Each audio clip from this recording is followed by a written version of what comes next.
Hi everyone, today we are going to present to you 5 issues within psychology with global perspectives and relevant theories. The first issue is memorization versus comprehension. Memorization is repeating the materials until you can reproduce it mechanically, whereby comprehension is to provide meanings to the materials to understand it, therefore memorizes it unintentionally. Some people usually rely on memorization when it comes to learning, but does it really last as how we expected it to stay in our memory? Firstly, the researcher from Iraq showed that the information newly learned usually does not stay too long, as the learners generally forgot the information pretty soon as they were incapable of differentiating the important information from the less important ones, besides being unable to draw analytical conclusions to what they had learned. Therefore, memorization is a low cognitive learning method. Then, the researchers from Taiwan claimed that comprehension learning was more effective than memory learning, in which high ability students absorbed the information very quickly, whereas low and medium ability students were only able to memorize the information slowly. So, comprehension learning is a high cognitive learning method. Another interesting study in Thailand also showed that comprehension makes information stay longer by using picture-cut presentation to help the students learn more effectively as they conceptualize the meaning of the words instead of plainly memorizing them. Next, S, who is from London, UK, wrote an article to analyze the advantages and disadvantages of memorization, in which we could see that its disadvantages are more than advantageous, proving memorizing less beneficial than comprehension in the long-term basis. However, are we able to live our lives without memorization? The American J emphasized the importance of memorization in both our daily lives and learning, as we need to memorize things to be able to remember the necessary things in our daily lives and to begin learning. The first theory to explain comprehension over memorization is Atkinson and Schifrin's multi-store model in 1968. As we can see in the figure, the environment input, which is information, is transferred between the three stores, which are the sensory memory, short-term memory, and long-term memory in a linear sequence. Information is first detected by our sense organs and then goes into the sensory memory. With attention, it then enters the short-term memory, and if the information is given meaning through elaborative rehearsal, it is then passed on to the long-term memory, whereby maintenance rehearsal makes the information replay in the short-term memory. As the long-term memory has unlimited capacity and duration, the information stored in long-term memory is therefore permanent and can be recalled via retrieval. The second theory to explain elaborative and maintenance rehearsal is Craig and Lockhart's levels of processing theory, which proposed that encoding can be done via two rehearsals. First, the maintenance rehearsal, that is simple repetition of the information and is termed shallow processing in the short-term memory, so it quickly decays. Whereby the elaborative rehearsal, that is relating new information to old ones according to the meanings, is termed deep processing to store the information into the long-term memory, strengthening our memory. So, by discussing the issue, we could recognize the consequential effects of excessive memorization in learning, yet not denying its existence. This is because nowadays students are deprived of the necessary practical skills to utilize knowledge into real-life situations, as they are overly dependent on memorization. So, we can highlight the significance of avoiding excessive memorization and putting dominance in comprehension in learning. In conclusion, we can still preserve memorization, but not be overly dependent on it and always put our dominance on comprehension. Hello everyone, now I will presenting the online learning issue. What is online learning? According to Betters 2016, online learning is defined as to learn online in any form through the internet. What is the issue of online learning? The issue of online learning is the problem that students face when learning online through the internet. Usually, the problems faced by students are too boring and too distracting when studying on the cable. When students encounter technical difficulties, they don't know how to use software. Some students miss the course because they don't know if the course exists. Internet connection also the problems make students lose the patience to continue the course. Now we are looking on identified issue of online learning. According to Backtrack 2021, the study explores the reasons for the advantages of e-learning and disadvantages of e-learning. The study also investigates medical students' perception of e-learning. The results show that e-learning is a valuable teaching method in the field of medical students. Medical students also emphasize that clinical and social skills require a high degree of attention in order to successfully in e-learning. Therefore, highly acceptance and rental e-learning will enable them to acquire knowledge more fully. Next, according to Fauci 2020, this study mainly investigates teachers' understanding of online learning, problems encountered in the implementation process, and what resources are used to do online courses. The results show that 73.9% of teachers thought the online teaching could not work, and 37% of teachers use various applications to design online courses and complete courses. This study contributes the planning and development of online learning and teaching.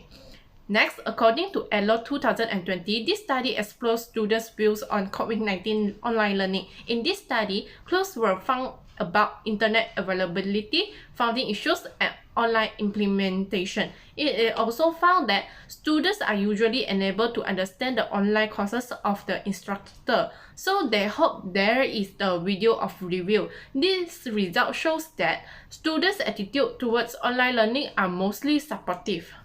The theory relevant to this online learning issue is COPS theories.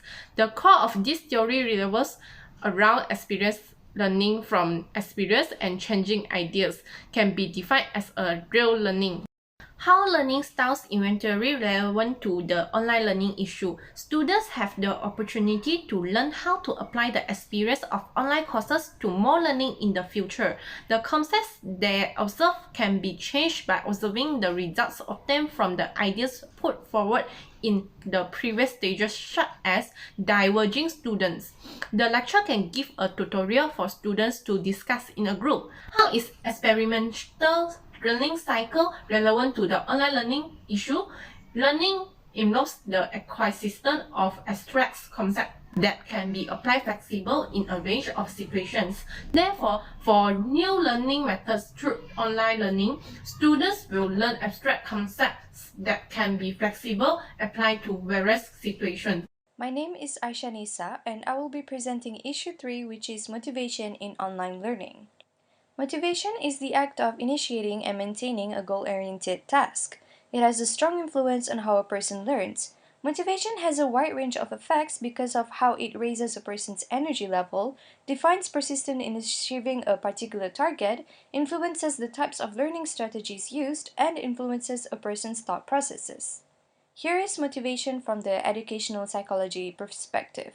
Intrinsic motivation is driven by interest, exists within an individual, and is the desire to do something merely for the sake of the pleasurable experience. Extrinsic motivation comes from outside of the individual and is the willingness to do something in order to achieve a goal or meet a societal cap. Both factors are important in motivating an individual. Edwin Locke and Gary Latham presented a well-developed goal-setting motivation theory.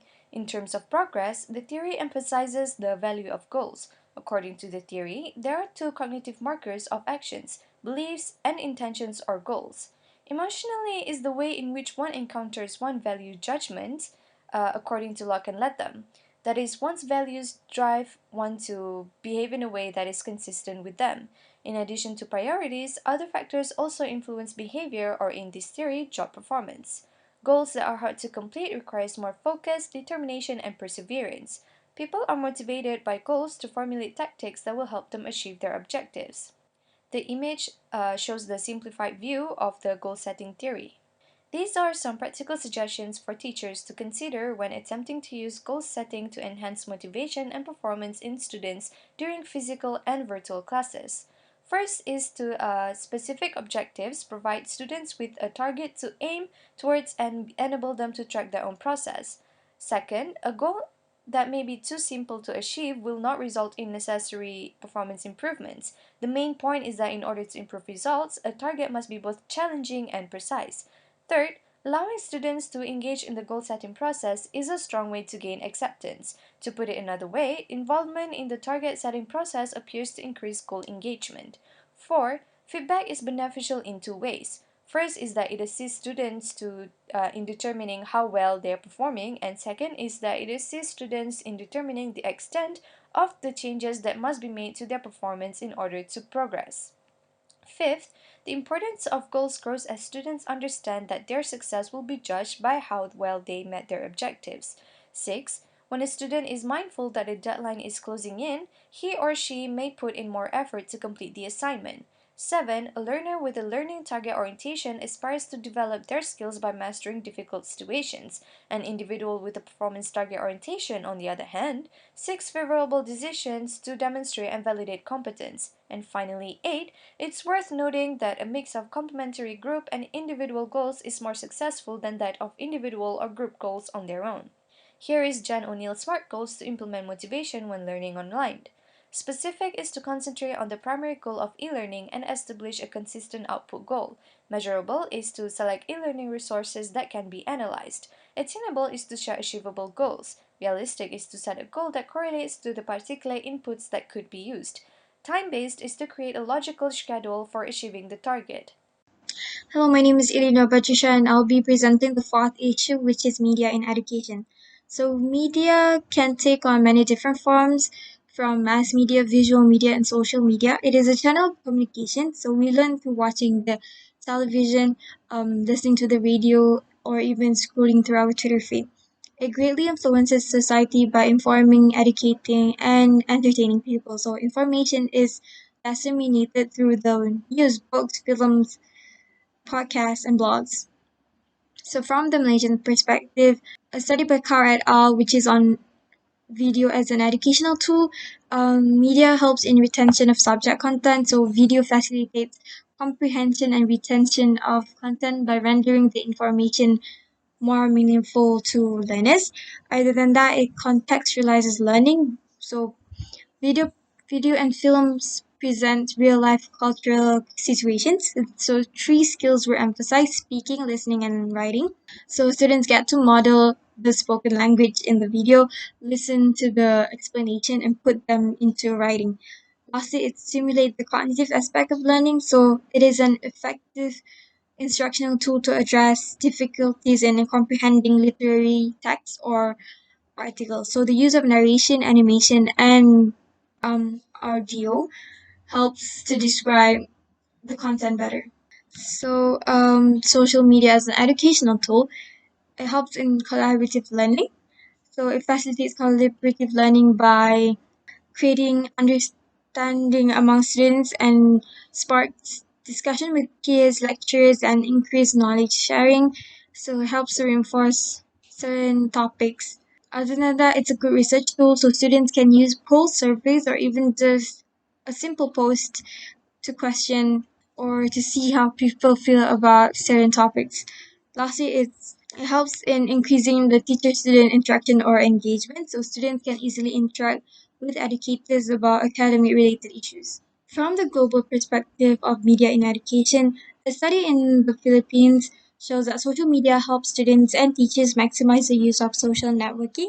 So it facilitates communication with other students and educators and builds connection. Other than that, social media is helpful to get updates on the classes, assignments, and other class related activities. And it also allows more accessibility, facilitates blended learning approach, and serve as an online platform for discussion. So a study in India confirmed that the use of social media for collaborative learning purposes, interaction with peers and teacher affect their academic performance positively. From the Western perspective, social media allow the students to create, edit, and share the course contents in textual, video, or audio forms, which gives way to creativity and critical thinking skills. So this is through making YouTube videos, podcasting, or even writing a reflection report discussing certain topics that have been brought out in films. Other than that, it allows students to interact with their mentors, assess their course content and build students' communities. So, in conclusion, a lot of previous research from national and global perspective agree that media is an important educational tool that facilitates collaborative learning and increases interactivity among peers and lecturers. So, there may be disadvantages of media, but these technological innovations have provided us with opportunities when it comes to education and how information is spread today. Thank you. Here comes to the last issue, which is special education. Special education is a type of education that associates with the children who have special learning needs.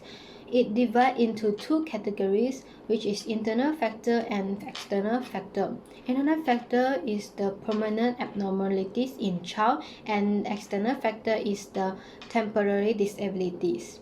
The study by Marianti and teammates state that the special education system in Indonesia begins with three elements. The segregation education system is an education system where special needs children are separate from the children's education system in general, such as special schools.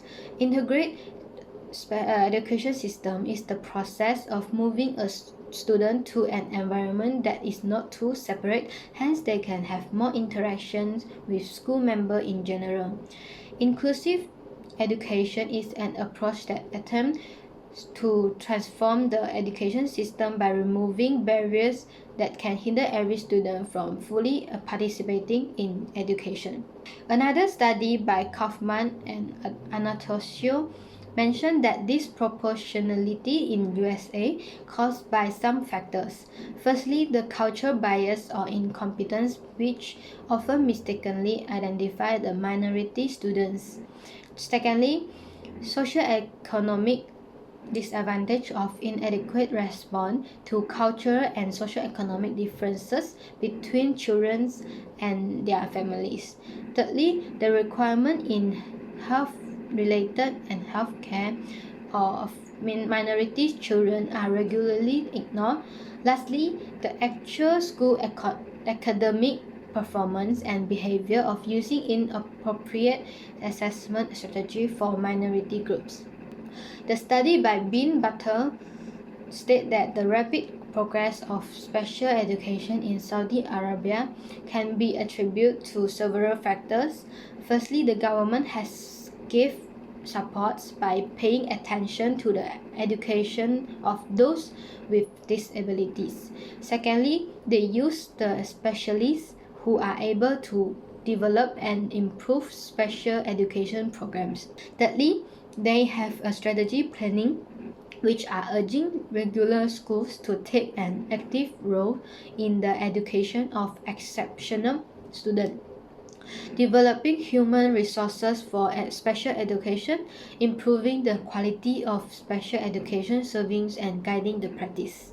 According to APA, there is a national law in special education field, which is Individuals with Disabilities Education Act.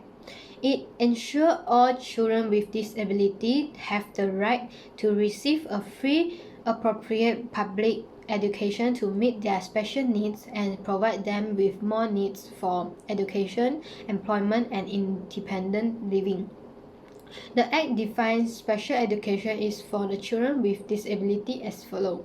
Special education has highlighted the significance for special needs children to achieve the expectation of every children would have treated equally in education in order to reach their potential. Special education is also important for them to have the chance in individual learning to enjoy the education and gain the confidence. It is necessary for the special educator to provide individual attention to each student. Moreover, the positive attitudes, such as patience and tolerance, can affect the behavior of the students. Also, the characteristics such as instinctive, diligent, capable of humor, creative, and affections for children and teaching are vital for them to provide proper training to special needs children. Therefore, special needs children ought to be given change in the education with no term and conditions. Thank you.